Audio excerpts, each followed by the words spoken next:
Hey, what's going on, guys? Assad here, and we're gonna explore the maximum value in the JavaScript.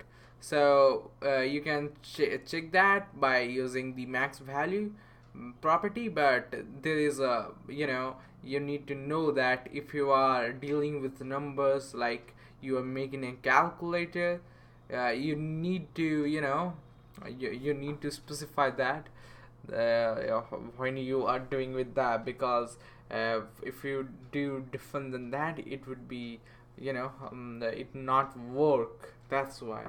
So let me show you an example. If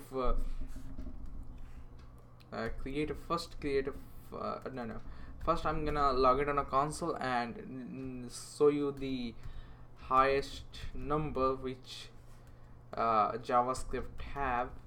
So number dot max value, and it will returns you the highest value in the JavaScript. It can't go more than that. So if you multiplying something above this, it will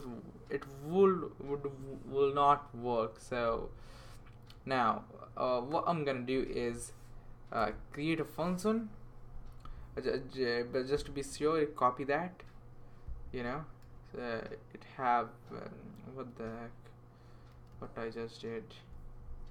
So first you need to copy that, because you're gonna multiply anything with that, because in that way you won't lost the number.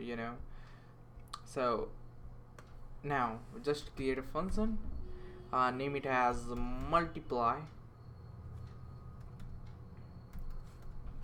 Always set upper limit to this number, then your calculator won't broke. That's why.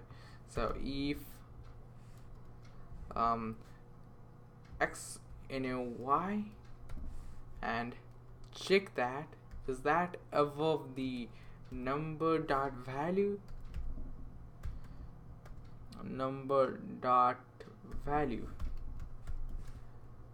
and then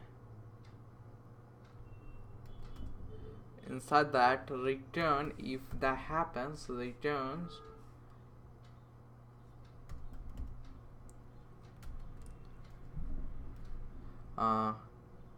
infinity. Yeah, it has a number, it has an integer number, but we gonna say it infinity, because the calculator never recover that. So, and if not, return x in a y. So x, what the heck, x in a y. And when we done with that, just call the function. First we simply do a normal multiplication,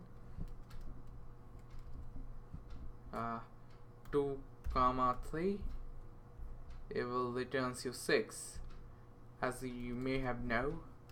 And if we return anything with that, like if we do 1, it not goes above this number, that's why it will return something. But the moment we do that, it gonna give you infinity. So this is the programming practices you need to do, either your calculator block. So hope you guys understand. That's it for today's video, guys. See you guys in the next tutorial.